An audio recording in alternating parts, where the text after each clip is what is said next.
क्या आप जानते हैं कि भारत अपनी जरूरत का लगभग 80% खाने का तेल यानी एडिबल ऑयल और लगभग सारा ही सोना विदेशों से आयात करता है। और चौंकाने वाला आंकड़ा यह है कि भारत हर साल सोने और तेल के आयात पर अरबों डॉलर विदेशी मुद्रा के रूप में खर्च करता है।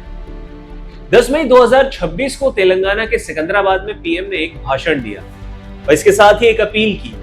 पीएम मोदी की अपील कोई सामान्य राजनीतिक भाषण नहीं था, बल्कि गहरा आर्थिक संदेश था। कम से कम एक साल के लिए हमें विदेशों में जाने की बातों को टालना चाहिए कि साल भर तक घर में कोई भी फंक्शन हो, कोई भी कार्यक्रम हो, हम सोने के गहने नहीं खरीदेंगे, सोना नहीं खरीदेंगे।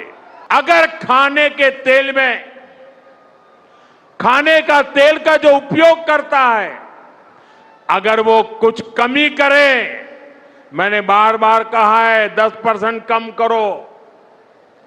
अगर हम तेल खाना कम करें ना, तो भी वो देशभक्ति का बहुत बड़ा काम है। जैसा कि पीएम ने देशवासियों से अपील की कि साल भर सोना ना खरीदें और खाने का तेल कम इस्तेमाल करें, ऐसे में सवाल ये आता है कि आखिर देश के सबसे बड़े नेता को लोगों की रसोई और उनकी तिजोरी तक पहुंचने की जरूरत क्यों पड़ रही है? इसकी वजह है वैश्विक युद्ध के हालात और टूटती सप्लाई चेन का संकट। प्रधानमंत्री ने अपने संबोधन में यह स्पष्ट किया कि पिछले 2 महीनों से पड़ोस में चल रहे युद्ध यानी कि ईरान अमेरिका तनाव ने वैश्विक सप्लाई चेन की कमर तोड़कर रख दी है। जब दुनिया के 2 हिस्सों में जंग होती है तो उसका असर केवल गोलियों तक सीमित नहीं रहता। भारत के पास तेल के कोई विशाल कुएं तो है नहीं।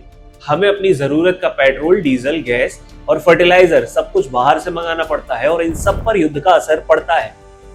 युद्ध की वजह से इन चीजों के दाम आसमान छू रहे हैं। जब अंतरराष्ट्रीय बाजार में कच्चे तेल की कीमत बढ़ती है तो भारत का विदेशी मुद्रा भंडार यानी फॉरेन एक्सचेंज रिजर्व तेजी से खाली होने लगता है। सरकार इस बोझ को जनता पर डालने के बजाय खुद वहन कर रही है, लेकिन इसकी भी एक सीमा है।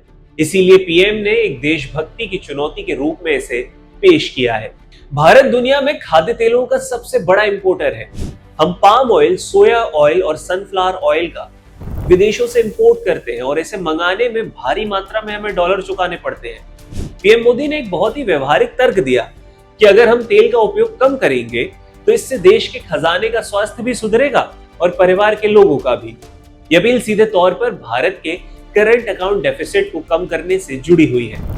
अगर हर भारतीय परिवार अपने मासिक तेल खर्च में 10% की भी कटौती करता है तो सामूहिक रूप से यह देश की अरबों डॉलर की बचत कर सकता है।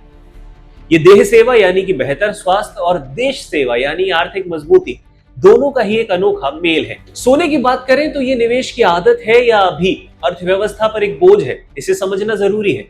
भारत में सोना केवल एक धातु तो है नहीं, बल्कि एक भावना है। लेकिन आर्थिक दृष्टि से खरीदा गया सोना डेड इन्वेस्टमेंट की तरह होता है, जो तिजोरियों में बंद रह जाता है और सर्कुलेशन में कभी नहीं आ पाता।